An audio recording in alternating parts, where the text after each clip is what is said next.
안녕하십니까. 얼굴 듣고 온 문재인의 신년 연하장을 보고 묻고 싶습니다. 지난 26일과 30일 우리 국민은 두 차례에 걸쳐서 가슴을 쓸어내릴 정도로 깜짝 놀랄 만한 일들을 겪었습니다. 26일에는 북한 측이 무인기 5개를 띄워 경기도 북부와 서울 상공까지 침투시킨 도발이 있었고, 30일 어제 저녁에는 서울, 춘천, 천안, 인천 등 전국 곳곳 상공에서 긴 연기 꼬리를 그리며 날아가는 화려한 불빛들을 보고 깜짝 놀랐습니다.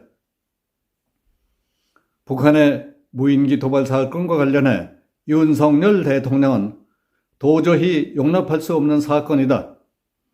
도발에는 반드시 혹독한 대가가 따른다는 사실을 깨닫게 해줘야 한다. 위장된 평화로는 안보를 지킬 수 없다. 평화를 얻기 위해서는 반드시 압도적으로 우월한 전쟁 준비가 있어야 한다. 우리 군은 적에게 범접할 수 없는 두려움을 주는 강군이 되어야 한다. 상대방에게 핵이 있든 말든 대량 살상 무기가 있든 말든 우리는 북한에게 분명한 메시지를 보내야 한다는 등 국군 통수권자로서의 결연한 의지를 다지며 굳건한 방위태세를 다그치고 있습니다. 윤 대통령은 북한 무인기의 영공 침범과 관련해 지난 27일 드론 부대 창설을 지시한 데 이어서 29일에는 대전 국방과학연구소를 방문해 무인기 개발 현황을 직접 점검했습니다. 이와 같은 대통령의 관심은 지금까지 전통적 무기의 군사력이라는 거기에만 집중해온 우리 군이 북한 무기의 도발을 계기로 소프트 파워로 재무장해야 할 필요성에 직면했다는 사실을 깨닫게 해준 것이라고 할 수 있겠습니다. 최근 우크라이나 전쟁에서 드론은 러시아 본토를 공격하는 비대칭 전력, 즉 상대방이 대응하기 힘든 무기로 떠오르고 있습니다. 우크라이나전은 최초의 드론 전쟁으로 역사에 기록될 가능성이 매우 높다고 보는 전문가들이 많이 있습니다. 우크라이나는 드론으로 수백 킬로미터 떨어진 러시아 군사기지를 잇따라 타격하며 러시아의 장거리 미사일 공습 저지에 나섰습니다. 크림 반도의 사키 공군 기지에서는 드론 공격으로 10여 대의 군용기가 파괴됐습니다. 세바스토폴 항해 러시아 흑해 함대 공격도 우크라이나 소행으로 보고 있습니다. 이 같은 드론 공격으로 러시아의 미사일 공습이 주춤한 상태에 있습니다.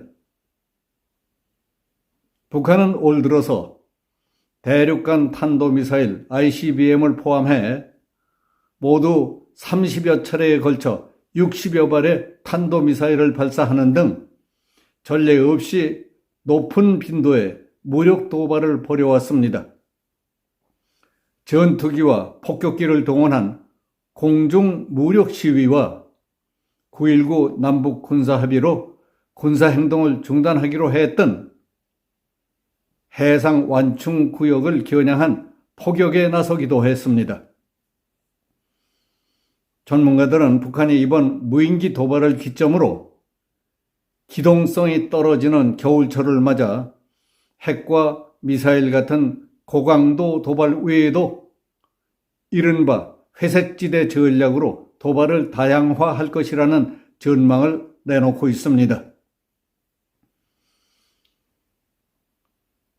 박원권 이화여대 북한학과 교수는 무인기 몇 대에 한국 공군기가 출동하고 항공기 운항이 일시 중단된 이번 사태에서 보았듯이 북한에게 있어서는 회색지대 전략이 저비용, 고효율의 도발 방식이 될 수 있다고 전망했습니다.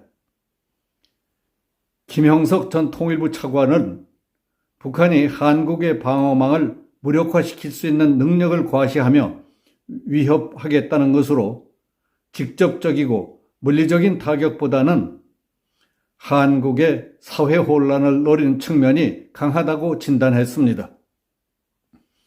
이 문제와 관련해 유엔군 사령부는 29일 배포한 입장 자료에서 이 사건에 대한 특별조사팀을 구성했다고 밝혔습니다.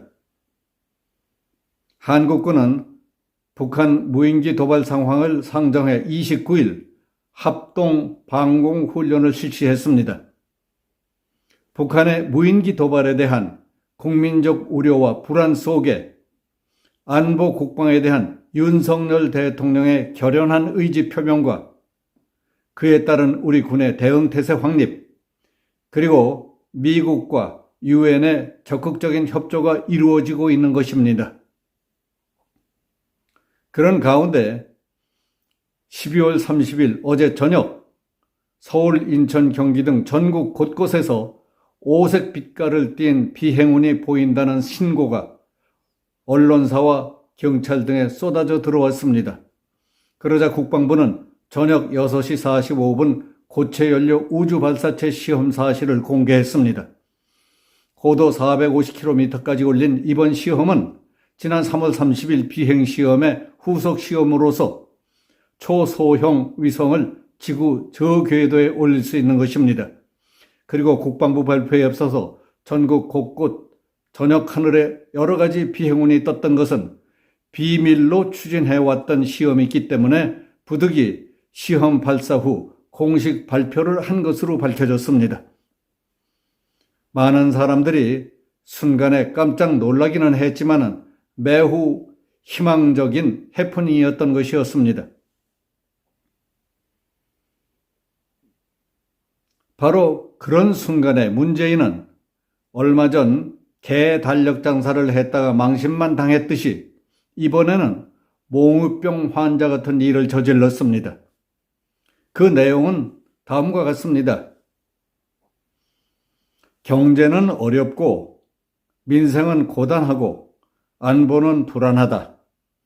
치유되지 않은 이태원 참사의 아픔과 책임지지 않고 보듬어 주지 못하는 못난 모습들이 마음까지 춥게 한다는 내용의 신년 연하장을 만들어 SNS에 뿌렸던 것입니다. 탈원전, 소득주도 성장, 9.19 남북 군사 합의, 거짓 평화 분위기 조성과 대북 굴종으로 안보, 국방, 외교, 경제 등 나라의 경제는 어렵고 민생은 고단하고 안보는 불안하게 만든 자, 그가 바로 당신 아니었느냐고 따져 묻고 싶습니다. 그리고 서해에서 공무원이 적에게 살해돼 사살돼 불태워진 중대한 국가안보 사건에 대해 대통령으로서 뭐 한 게 있었느냐? 책임은 몽땅 아래로 떠넘겨서 서훈, 박지원 해경청장이 걸렸죠? 서해 피해자들의 간곡한 호소를 잘 보듬어 처리했습니까, 당신은? 대통령 당신만 발뺌을 하고 쏙 빠져나가서 한다는 말이 윤 대통령을 향해 이태원 유족을 보듬어 주지 못하는 못난 모습이라고요. 문재인, 당신이야말로 삶은 소대가리가 앙천대소할 노릇이라고 한 북한 김여정의 조롱과 꼬리표가 매우 실감있게 느껴집니다. 이 나라의 대통령까지 지냈다는 사람이 하는 짓이 그게 뭡니까? 이 순간까지도 당신은 이 나라와 국민들에게 무슨 잘못을 저질렀는지도 정말 모릅니까?